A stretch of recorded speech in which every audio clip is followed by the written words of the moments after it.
Magandang hapon po sa mga nanonood at sumusuporta. Salamat po. Alam nyo po ba, ang mga nawalay na mga kamag-anak natin, magulang, mga kapatid o what, na pumanaw na po, ay wag na wag po natin kakalimutan ipag-pray.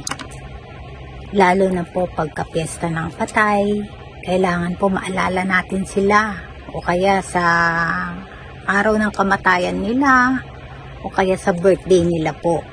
Na dahil nandito na ako sa Japan ay nakalimutan ko po noon na piyesta pala ng patay, November 1 pala yung araw na yun. Eh syempre, nagtatrabaho ka sa gabi, antok na antok ka pa. At bigla na lang pong umuga yung higaan ko na wala naman pong kama. At akala ko po may lindol. Wala po. Nakita ko po yung hangeran ng damit sa banda rito. Talagang gumagalaw po siya ng ganun lakas. Yung ganun po talaga. Naku po, talokbong po talaga ako. At alam nyo po, nagtalokbong po ako tapos hindi po humihinto. Tignan ko po uli.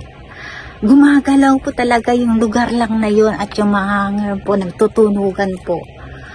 At bigla ko pong naalala yung time na yun ay November 1. At nung naisip ko po yun ay nagdali-dali po akong nagtirik po ng kandila. Totoo po yan. Kaya wag po natin kakalimutan ng ating mga mahal sa buhay na nawala na po. Yan lang po. Salamat po.